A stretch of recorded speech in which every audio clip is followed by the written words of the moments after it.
Okay, and so this place right here, with all the big dishes and things like that. Get in, yeah, there they are. And this land coming up, which is all shut down now, but this all used to be part of the Atlantic Research Corporation. And you might be able to see some bunkers or foundation of bunkers behind the fence. Yeah, right there, there's a foundation. And all the roads back through here. Anyway, Atlantic Research Corporation, they used to do rocket and jet propulsion testing and fuel. Here's Jiffy Lube Live. That's that big amphitheater. That all used to be Atlantic Research area also. And this road used to be gravel a long time ago. But you can see they're all developing now. I'm not sure what they're making there, but it's a massive hazmat cleanup going on because they did the fuel for the Stinger and Patriot missiles. This is where they did all the testing for it, all through here. So, yeah, some history there. Actually, back when the Stinger missiles were first used in the against the Soviets in their war in Afghan, which they failed. You can never win a war in Afghan. History teaches you that. No one has ever won a war in Afghan. All right, just driving down 29 South, way down to Southern Virginia. Going to see my sister and see if I can maybe show you some interesting things along the way. I'm not too sure what's beyond on 29 beyond Charlottesville. But I know there's some things I'm not going to stop too much, or if at all, to see if I can get stuff while moving in the car. Yes, I know it's bad. Yes, I'll make sure no one else is around me, and if there is, I won't do it. Just like I'm doing kind of sort of right now. Anyway, alright, let's see what we can find.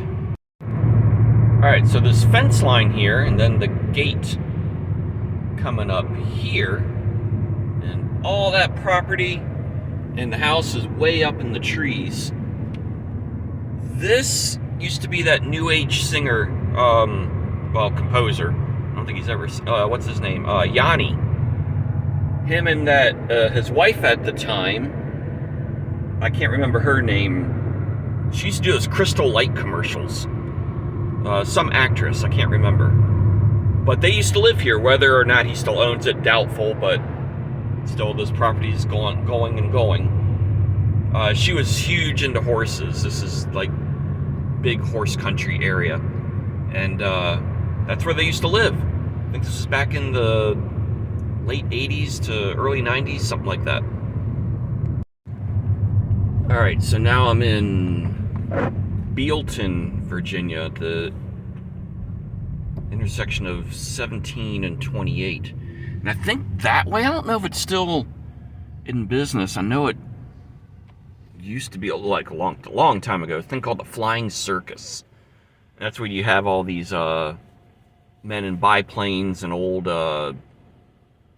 Spitfires and things like that, do all the tricks like loops and stall divings and wing walkers and stuff like that. It's down that way, or at least it was down that way. I'm not sure if it's still going on or not. Alright, I'm going to have to come back to this because it's starting to rain. Doesn't look like it, but it's starting to rain. But this is the site of Brandy Station. And it was the site of the largest cavalry battle of the Civil War. I think there was a total of 18,000 plus for both sides, for a total. And it was kind of a stalemate. I think this happened on June 9th, 1863.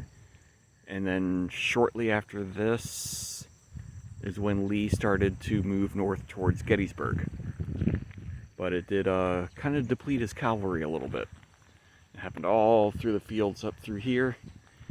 It's basically all just open field. There's not much to see here because there was no, well, I mean, I can't tell you there's not much to see here because I need to go and look around, but I can't because I'm getting poured on right now. So, let's get going. Okay, March 17th, 1863, still before Gettysburg. There was a battle here, Kelly's Ford. It happened all over this field right here. And I'm stuck in a bush. Ouch.